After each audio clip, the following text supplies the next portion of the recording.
Hello everyone, welcome to Black Mirror horror. कैसे हैं आप सब? आई होप आप सब ठीक होंगे। आज मैं आप सभी के लिए एक ऐसी कहानी लेकर आई हूँ जिसे सुनते ही आपके होश उड़ जाएंगे। बाकी कहानियों की तरह ये सिर्फ पीड़ित परिवार की कहानी नहीं है, क्योंकि यहाँ तो आत्मा के खिलाफ लड़ने वाला, मासूम की रक्षा करने वाला खुद शिकंजे में आ गया। तो उम्मीद करती हूँ कि आपको ये कहानी पसंद आएगी।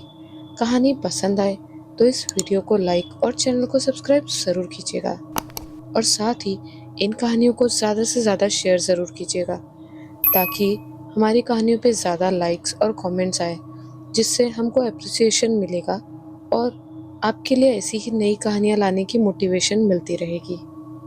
तो चलिए सुनते हैं हमारी आज की कहानी।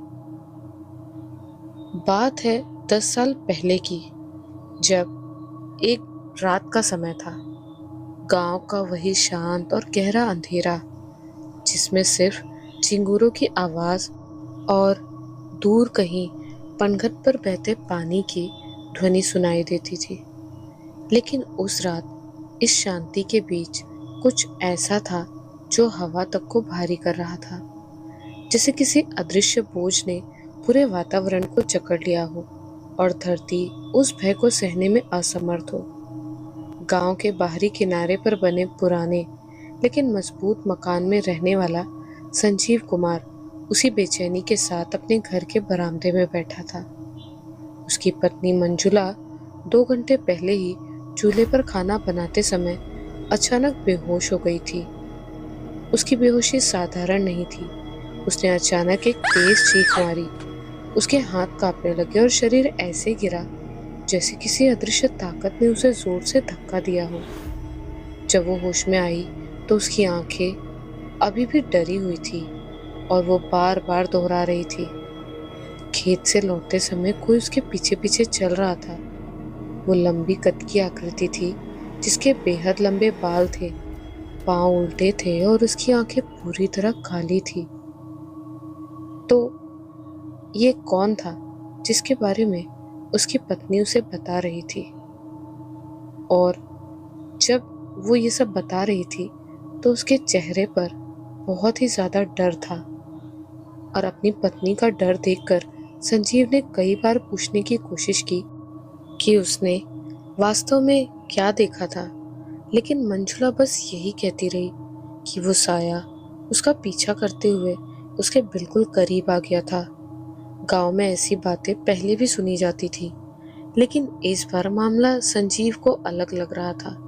अजीब बात ये थी कि जिस समय मंजुला के साथ ये घटना हुई, पूरे गांव में एक ही दिशा से ठंडी हवा चलना शुरू हो गई थी, और गांव वाले जानते थे कि ये उसी भटकती आत्मा के आने का संकेत माना जाता है, जिसकी चर्चा वर्षों से दबे हुए स्वर में होती आ रही थी। कुछ दिन बीते, लेकिन मंजुला का मानसिक संतुलन बिगड़ चुका था। संजीव कुमार एक साधारण किसान था, डरपोक नहीं था, लेकिन अपनी पत्नी के पीछे लग चुके इस अदृश्य खतरे ने उसे भीतर से तोड़ दिया था। उसकी पत्नी मंजुला शांत स्वभाव की महिला थी, लेकिन पिछले कुछ दिनों में वो जैसे किसी और ही रूप में बदल गई थी। उसकी आंखों में हमेशा डर बना रहता था। रातों में वो अचानक चीख कर उठ जाती थी और खेत में काम करते समय बार बार पीछे मुड़कर देखती रहती थी, जैसे कोई उसे देख रहा हो। संजीव का बचपन का दोस्त राघव इन सब का पहला साक्षी था, जिसने कहा कि यह मामला सामान्य नहीं है और किसी विशेषज्ञ को बुलाना पड़ेगा। फिर कहानी में आते हैं एक पैरानॉर्मल विशेषज्ञ, जिनका नाम था केशवलाल यादव। भारत भर में मशहूर पैरानॉर्मल इन्वेस्टिगेटर। वो अपने वैज्ञानिक उपकरणों और तांत्रिक ज्ञान की मदद से कई घरों से आत्माओं को निकाल चुके थे, लेकिन उन्हें नहीं पता था कि इस बार जो केस वो लेने जा रहे हैं, वो उनके जीवन को हमेशा के लिए बदल देगा। अजीब घटनाएं बढ़ती जा रही थी। अब मंजुला काफी फ्रीक्वेंटली बेहोश होने लगी थी, लेकिन थोड़ी ही देर में वापस ठीक हो जाती। एक बार मंजुला की बेहोशी के अगले दिन सुबह सुबह घर के आंगन से चीखने की आवाजें आई।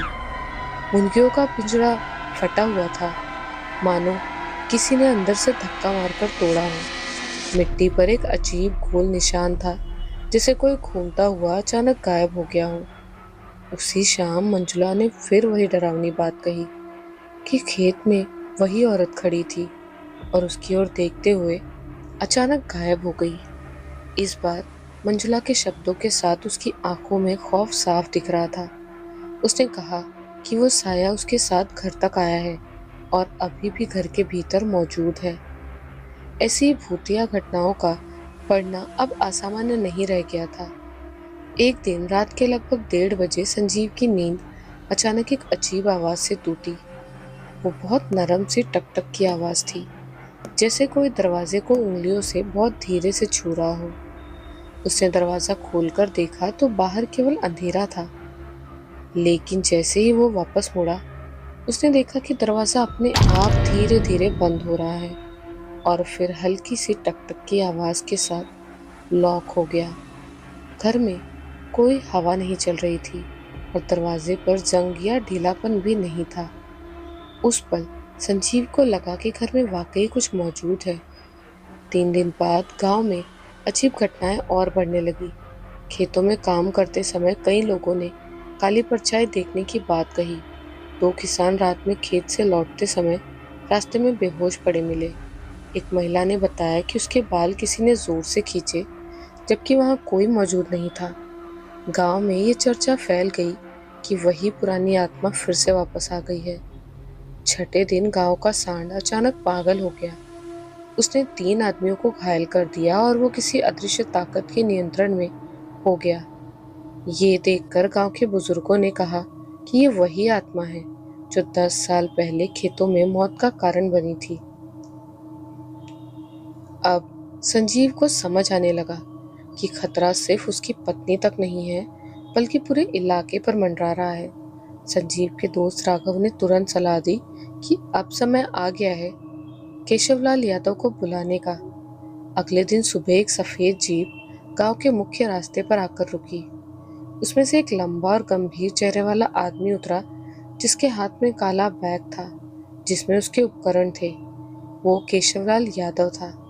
उसने संजीव से पूरी घटना सुनी और तुरंत समझ गया कि मामला सामान्य नहीं है।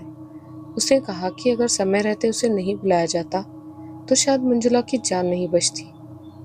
जब वो घर के अंदर गया तो उसने अपने उपकरणों से घर के हर कोने का परीक्षण किया। जैसे ही वो मंजुला के कमरे में पहुंचा, उसका उपकरण तेज आवाज करने लगा।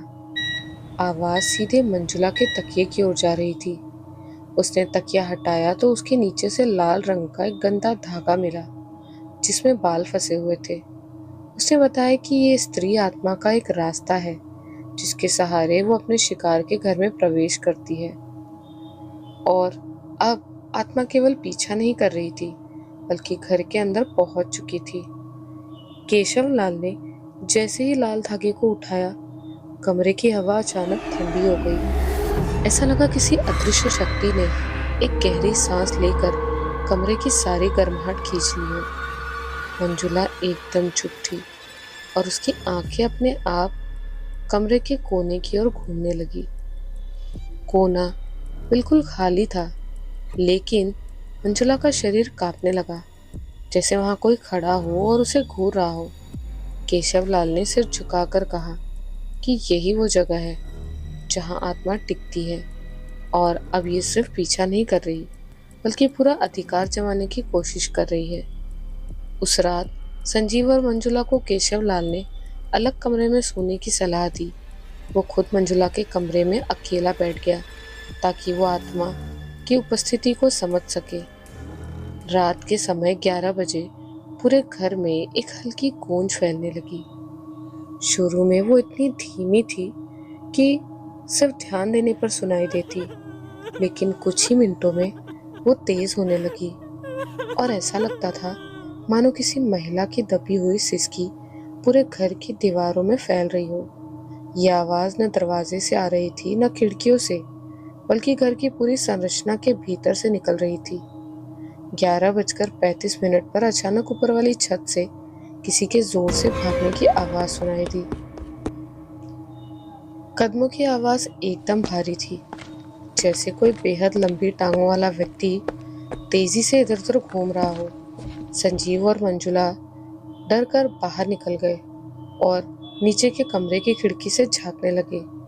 कमरे में अकेले बैठे केशवलाल ने आंखें बंद कर ली और दोनों हाथों को अपने उपकरणों पर रखा। वो मन में कुछ बोल रहे थे। तभी मंजुला ने देखा कि कमरे के कोने में एक काली आकृति आकार लेने लगी है।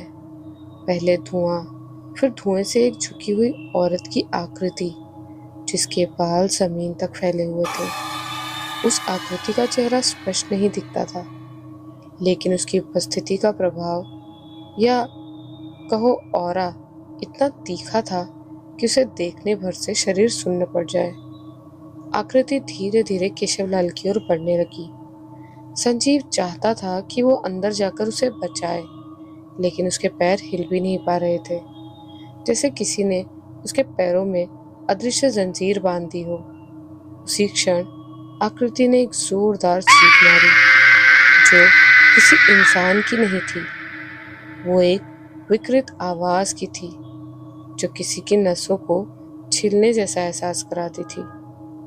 चीख के साथ ही कमरे की सारी खिड़कियां जोर से बंद हो गई। दरवाजा अपने आप लॉक हो गया। हवा में धूल उड़ी और लाइटें तेजी से झपकने लगी। मंजुला जमीन पर गिर पड़ी और उसके मुंह से हल्की सी कराह निकली।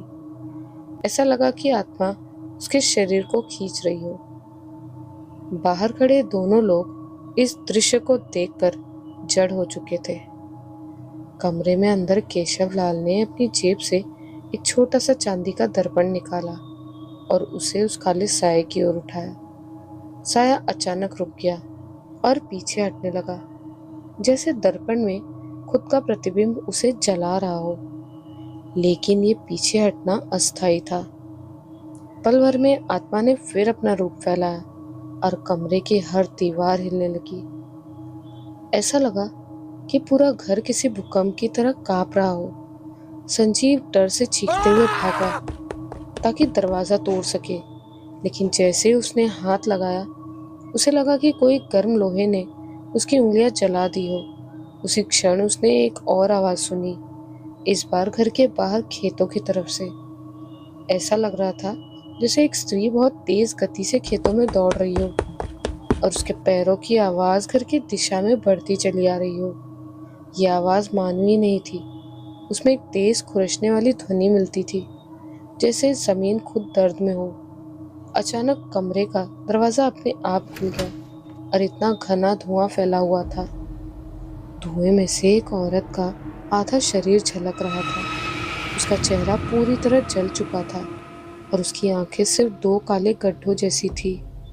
वो तेजी से मंजुला की तरफ बढ़ी और मंजुला का शरीर हवा में उठ गया। उसका गला जैसे किसी अदृश्य हाथ ने पकड़ रखा था। संजीव चीखते हुए अंदर भागा, लेकिन उसके कदम जमीन पर पड़ते ही कमरे की हवा ने उसे पीछे ढकेल दिया। वो जोर से टकराया और जमीन पर गिर पड़ा। केशवलाल जोर से बोलने लगा, आत्मा को मंजुला से कुछ चाहिए, सिर्फ डराना नहीं बल्कि कुछ और चाहती है वो शब्द शायद आत्मा तक पहुंच रहे थे, क्योंकि आत्मा का ध्यान अचानक उससे हटकर केशवलाल की ओर मुड़ गया। वो तेजी से उसकी ओर बढ़ी, जैसे उसकी गर्दन तोड़ देना चाहती हो, लेकिन दर्पण की चमक से कुछ पल के लिए रुक गई। केशवलाल ने तुरंत अपनी थैली से एक मुट्ठी राख निकाली और उसे आत्मा की ओर उछाल दिया। राख हवा में फैली और जैसे ही आत्मा के चेहरे से टकराई, एक तीखी जलने की गंध फैल गई। आत्मा पीछे की ओर उछलकर दीवार से टकराई और फर्श पर गिरते ही गायब हो गई। लेकिन गायब होने से पहले उसकी चीख में एक ऐसी कराह थी जो बिल्कुल मानव जैसी थी, जैसे किसी ने उसकी छाती से रोने की आवाज निकाली हो। घर अचानक बिल्कुल शांत हो गया, लेकिन ये वाली शांति राहत नहीं ला रही थी, बल्कि ये संकेत था कि ये सिर्फ शुरुआत थी। इस घटना के बाद मंजुला बेहोश पड़ी रही। उसकी नाड़ी कमजोर थी और उसकी सांसें भारी। केशवलाल ने कहा कि उस आत्मा ने मंजुला पर अधिकार जमाने की कोशिश की थी और अगर वो उसे रोकने में कुछ पल की भी देरी कर देता तो मंजुला की आत्मा उसी क्षण शरीर से बाहर निकल जाती। संजीव की तो जैसे दुनिया ही हिल गई। वो समझ नहीं पा रहा था कि आखिर आत्मा को उसकी पत्नी से क्या दुश्मनी थी। राघव भी वहां आ गया और उसने खेतों में लोगों पर हुए हमलों की खबर दी। पिछले 24 घंटे में 2 लोग रात में खेतों में हमला होकर घायल हुए थे। एक की हालत गंभीर थी। उसने भी बताया कि उसे लंबे बालों वाली औरत की झलक दिखी थी। गांव वाले अब खुलेआम कहने लगे थे कि ये वही आत्मा है जिसने 10 साल पहले कई लोगों की जान ली थी। वो अंधेरे में खेतों में घूमती थी और जो भी उसे देख लेता उसकी जान या तो तुरंत चली जाती या वो कुछ ही दिनों में मानसिक संतुलन खो बैठता। इस बार फर्क सिर्फ इतना था कि आत्मा किसी एक के पीछे बुरी तरह लगी हुई थी और वो मंजुला थी। 1-2 दिन शांति से बीते थे कि अचानक एक दिन रात के 2 बजे गांव के चौधरी ने दरवाजा पीटते हुए बताया कि खेतों के बीच वाली पगडंडी पर किसी आदमी का शरीर पड़ा है। संजीव और केशवलाल वहां पहुंचे तो देखा कि वो आदमी मर चुका था। उसकी गर्दन किसी जानवर के काटने जैसी नहीं, बल्कि मानो लंबे नाखूनों से चीर दी गई हो वैसे निशान थे। लेकिन वहां कोई जानवर नहीं था और जमीन पर एक भी पंजे का निशान नहीं था। सिर्फ लंबे बालों का एक छोटा गुच्छा पड़ा था जो हवा में भी नहीं हिल रहा था, मानो किसी अदृश्य वजन से दबा हो। केशवलाल ने उसे उठाते ही कहा, अब ये सिर्फ घर की नहीं बल्कि पूरे इलाके की समस्या बन चुकी है और ये आत्मा किसी बहुत पुराने और बहुत गहरे दर्द से जन्मी है। जब तक उसकी कहानी उजागर नहीं होगी तब तक ये डर फैलाने वाली घटनाएं रुकने वाली नहीं है। उसने कहा कि अगली रात सबसे खतरनाक होगी क्योंकि आत्मा अपना हिसाब पूरा करने के लिए वापस आएगी और अगली रात ही वो सब होगा जिसकी वजह से ये आत्मा जन्मी थी। उसने संजीव की तरफ देखा और एक ठंडी आवाज में कहा कि अगर अगले 24 घंटे में सच सामने नहीं आया तो मंजुला को बचाना संभव नहीं होगा। फिर वो पल नजदीक ही था और सब लोग इंतजार में थे कि अब क्या होगा। रात गहराती जा रही थी और गांव के ऊपर लटकती वो अजीब खामोशी अब और भी भारी हो चुकी थी। संजीव कुमार के घर की घटनाएं थमने का नाम ही नहीं ले रही थी और अब लगने लगा था कि ये सब किसी एक स्थान तक सीमित नहीं रहने वाला। उस मनहूस रात जब काली परछाई खिड़की के बाहर दिखाई दी थी, उसी रात अनजाने में एक गलती हो चुकी थी जिसका असर कुछ ही दिनों में केशवलाल यादव के घर तक पहुंचने वाला था। संजीव ने उस रात डर के मारे अपनी दहलीज पर गिरा हुआ एक पुराना मुरझाया नारियल उठा लिया था जो किसी तांत्रिक प्रक्रिया में इस्तेमाल हुआ लगता था। अंधेरे में उसे ये समझ नहीं आया था कि ये वस्तु वहां आई कैसे, लेकिन उसने इसे खाली बोरी में डाल दिया था। अगले दिन जब केशवलाल मदद के लिए उनके घर आए तो संजीव की पत्नी ने वही बोरी, उसमें रखा हुआ नारियल सफाई करते हुए गलती से केशवलाल के हाथ में दे दिया। केशवलाल ये समझ भी नहीं पाए कि वे क्या लेकर अपने घर जा रहे हैं। उन्हें लगा कि शायद ये पुराने सामान हैं जिन्हें संजीव फेंकना चाहता होगा, लेकिन ये साधारण नारियल नहीं था। उस पर कोई अदृश्य छाप थी, कोई ऐसा चिन्ह जो रात के अंधेरे में जागती प्रेतात्मा का ध्यान अपनी ओर खींचता था। जिस आत्मा ने संजीव के घर को अपना ठिकाना बनाने की कोशिश की थी, वो अब इस वस्तु के पीछे पीछे केशवलाल के घर की ओर बढ़ चुकी थी। ये घटना किसी को पता नहीं थी, लेकिन उसकी छाया बड़ी तेजी से फैल रही थी और केवल 3 दिनों में केशवलाल के शांत और खुशहाल घर की हवा में बेचैनी तैरने लगी थी। पहली रात जब प्रकोप शुरू हुआ तब केशवलाल देर शाम चरखे पर धान कूट रहे थे। उनकी पत्नी रसोई में रोटियां बना रही थी और बच्चे आंगन में खेल रहे थे। सब कुछ सामान्य लग रहा था, लेकिन तभी पुरानी दीवारों से एक अजीब सी खरोचने की आवाज सुनाई दी, मानो कोई लंबे नाखून वाला जीव भीतर घुसने की कोशिश कर रहा हो। आवाज धीमे धीमे शुरू हुई, लेकिन कुछ ही क्षणों में वो इतनी तेज हो गई कि बच्चे खेलते खेलते डरने लगे। सब एक दूसरे को देखने लगे। हवा अचानक ठंडी हो गई थी और रसोई का चूल्हा बुझ गया था। पत्नी ने दिया जलाने की कोशिश की, लेकिन बाती बार बार बुझ जा रही थी। ये पहला संकेत था उस परछाई के आने का। दूसरी रात और भयावह थी। केशवलाल को हमेशा की तरह नींद जल्दी आ जाती थी, लेकिन इस बार वे अचानक आधी रात में हड़बड़ाकर उठ बैठे। किसी ने उनकी चारपाई को जोर से धक्का दिया था। उन्होंने सोचा कि शायद कोई जानवर घर में घुस आया होगा, लेकिन आंगन में बाहर जाते समय दरवाजा खोलते ही वे जड़ हो गए। आंगन में खड़े नीम के पेड़ की सभी पत्तियां हवा के बिना हिल रही थी। ऐसा लग रहा था जैसे अदृश्य हाथ उन्हें खींचकर नीचे फेंकने की कोशिश कर रहे हो। कुत्ता बेचैनी से भौंक रहा था और उसकी आंखें किसी अदृश्य जगह पर टिकी थी, जहां किसी मनुष्य की परछाई की आकृति धुंधली रोशनी में हिलती दिखाई दे रही थी। केशवलाल का दिल जोर जोर से धक धक कर रहा था और वे वहीं खड़े रह गए। वो आकृति धीरे धीरे नीम के पेड़ के पीछे गायब हो गई, लेकिन हवा का झोंका इतना तेज था कि उन्हें लगा पेड़ अभी टूटकर गिर पड़ेगा। तीसरी रात उनके घर की सबसे भयावह रात बनी। पत्नी रसोई में थी और बच्चे कमरे में सो रहे थे। केशवलाल हुक्का पीते हुए खाट पर लेटे थे। तभी छत से राख जैसी काली धूल गिरने लगी। पहले उन्हें लगा कि शायद कोई चिड़िया ने छत में घोंसला बनाया होगा, लेकिन जब उन्होंने ऊपर देखा तो उनकी आंखें डर से फैल गई। छत पूरी की पूरी काली पड़ चुकी थी और उस पर ऐसे निशान थे मानो किसी ने जलती हुई उंगलियों से दीवार पर लगातार खरोंचा हो। फिर अचानक घर की सभी बत्तियां बुझ गई और उसी अंधेरे में एक कांपती हुई सीटी जैसी आवाज आई, जिसने उसकी पत्नी को चीखने पर मजबूर कर दिया। बच्चे भी रोते हुए उठ गए। अचानक मिट्टी के घड़े खुद ही गिरने लगे, बर्तन एक दूसरे से टकराने लगे और दरवाजे आपस में टकराकर भयानक आवाजें देने लगे। ऐसा लगता था कि घर में 100 अदृश्य हाथ घूम रहे हो और हर चीज को उलट पुलट कर रहे हो। तभी रसोई से पत्नी की चीख सुनाई दी। केशवलाल दौड़कर वहां पहुंचे और देखा कि वो रसोई के कोने में बैठी कांप रही है और उसने सामने वही पुराना नारियल रखा था जिसे वो संजीव के घर से लाए थे। वो वस्तु रसोई की मिट्टी पर खुद ही घूम रही थी, जैसे कोई उसे धकेल रहा हो। तभी उस नारियल से एक गहरी ठंडी हवा निकली, जिससे रसोई का तापमान कुछ ही क्षणों में इतना कम हो गया कि सांस लेना मुश्किल हो गया।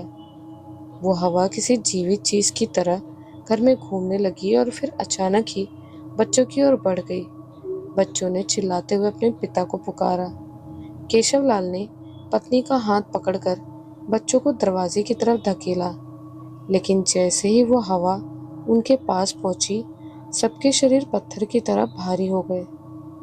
वे कुछ पल के लिए हिल नहीं पाए और उसी समय रसोई के कोने में खड़ी वो काली आकृति पहली बार साफ दिखाई दी। वो आकृति इंसान और परछाई का मिला जुला रूप थी। उसके पैरों का कोई आकार नहीं था, उसके हाथ बेहद लंबे थे और उसकी उंगलियां जमीन तक पहुंच रही थी। उसका चेहरा धुंधला था, लेकिन उसकी आंखें लाल अंगारों की तरह जल रही थी। वो धीरे धीरे केशवलाल की ओर बढ़ रही थी, जैसे उसे अच्छी तरह पता हो कि वही वो व्यक्ति है जिसने उसकी वस्तु घर लाकर उसे आने का रास्ता दिया। केशवलाल के माथे पर पसीना आ गया था। वे जैसे तैसे बच्चों को उठाकर बाहर की ओर भागे। पत्नी भी पीछे पीछे चीखते हुए निकली। जैसे ही वे आंगन की ओर पहुंचे, वो आकृति तेज गति से दीवारों में घुलती हुई उनके पीछे आने लगी। उनकी सांसें फूलने लगी और बच्चे जोर जोर से रो रहे थे। तभी गांव की दूसरी छोर से एक तेज आवाज उठी। संजीव दौड़े चले आ रहे थे। उन्होंने उसी रात महसूस किया था कि उनके घर से जाने के बाद हवा में कुछ बदल गया था और किसी अदृश्य शक्ति का बोझ उनके सीने पर बैठ गया था। जब उन्होंने कुटिया के बाहर से केशवलाल के घर की ओर धुएं जैसे साये को जाते देखा तो वे सब समझ गए। संजीव ने कुटिया की ओर देखते हुए कुछ दबी दबी आवाज में कहा कि ये सब तब तक नहीं रुकेगा जब तक वो वस्तु उस स्थान पर वापस नहीं जाती जहां से उसे लिया गया था। ये सुनते ही काली आकृति और भी भयंकर रूप से कांपने लगी, मानो उसे उसका राज खुलते देख गुस्सा आ गया हो। हवा में अजीब सी गुर्राहट गूंज उठी। उसी क्षण नारियल खुद ब खुद नीम के पेड़ के नीचे गिर पड़ा और वहां की मिट्टी दरकने लगी, जैसे कोई चीज जमीन के भीतर से बाहर आने की कोशिश कर रही हो। संजीव ने केशव लाल से कहा कि वे सब पीछे हट जाएं। आत्मा का गुस्सा इतना बढ़ चुका था कि पेड़ की शाखाएं खुद ही टूटकर गिरने लगी थी। काली आकृति अब पूरी तरह प्रकट हो चुकी थी और उसका आकार दुगना हो गया था। वो किसी भूखे जानवर की तरह गरजने लगी थी। उसकी आवाज में इतनी नफरत थी कि सुनने भर से कानों में दर्द होने लगा।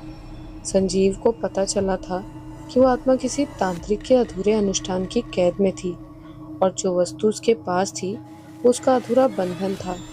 जब वो संजीव के घर पहुंच गई थी तो वो वस्तु उसके पीछे पीछे आई थी, और अब जब वो वस्तु केशवलाल के घर गई तो आत्मा ने सोचा कि उसका बंधन तोड़ने वाले लोग वही हैं। इस गलतफहमी ने उसे और खतरनाक बना दिया था। संजीव ने मिट्टी से थोड़ा सा लाल सिंदूर उठाया और उसे हवा में उछाल दिया। जैसे सिंदूर हवा में फैलने लगा, आत्मा थोड़ी देर के लिए डगमगाई। ये मौका देखकर संजीव आगे बढ़ा और नारियल को उठाकर नीम के पेड़ की जड़ में रख दिया। जैसे ही नारियल जमीन को छुआ, वो जलने लगा और भीतर से काले धुएं के गुबार निकलने लगे। आत्मा ने एक तेज चीख मारी और उसका पूरा शरीर सुर्ख अंगारों की तरह चमकने लगा। वो पीछे हटने लगी, लेकिन अब बहुत देर हो चुकी थी। अचानक पूरा आंगन एक गहरी रोशनी से भर उठा। नीम का पेड़ जोर से हिलने लगा और उसकी जड़ों के नीचे से तेज हवा का भंवर उठ खड़ा हुआ। आत्मा इस भंवर की तरफ खींचने लगी। उसके हाथ दीवारों को खरोचते रहे, लेकिन धीरे धीरे वो उसी जमीन में समाने लगी जहां उसका अधूरा बंधन बनाया गया था। उसकी चीखें हवा में गूंजती रही और फिर अचानक सब कुछ शांत हो गया। पेड़ की शाखाएं स्थिर हो गई, बर्तन गिरना बंद हो गए, बच्चों की सिसकियां भी धीरे धीरे शांत होने लगी। केशवलाल और उनका परिवार डरे सहमे एक कोने में खड़े थे। संजीव की सांसें तेज चल रही थी और उसके माथे पर पसीने की बूंदें चमक रही थी, लेकिन उनके चेहरे पर राहत साफ दिख रही थी। उन्होंने कहा कि अब वो आत्मा वापस नहीं आएगी, क्योंकि उसका अधूरा बंधन पूरा हो चुका है और उसे वहीं समा जाना था। रात का अंधेरा अब उतना डरावना नहीं लग रहा था। हवा में पहले जैसी ठंडक नहीं थी। कुत्ता भी अब शांत हो गया था। बच्चे अपनी माँ से चिपके हुए थे और वो उन्हें सहला रही थी। केशवलाल ने संजीव के कंधे पर हाथ रखा और कांपती आवाज में बोला, अगर तुम समय पर ना आते तो शायद आज रात उनका पूरा परिवार बच नहीं पाता। धीरे धीरे सब अपने घरों की ओर लौटने लगे, लेकिन जब केशवलाल ने आखिरी बार पीछे मुड़कर नीम के पेड़ को देखा तो उन्होंने महसूस किया कि वहां की हवा में अभी भी कुछ फुसफुसाहट बची है। शायद कोई चेतावनी कि कुछ आत्माएं कभी पूरी तरह नहीं जाती, या शायद ये सिर्फ रात का भ्रम था। लेकिन संजीव जानते थे कि हर कहानी का अंत शांत नहीं होता। कुछ कहानियों के अंत केवल अगले डर की शुरुआत होते हैं। तो कैसी लगी आपको ये कहानी?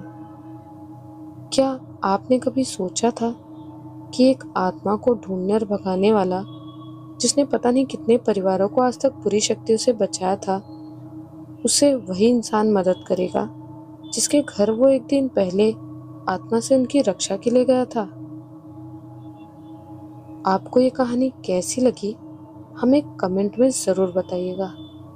मिलती हूँ अगले वीडियो में एक नई कहानी के साथ। तब तक के लिए बाय एंड टेक केयर।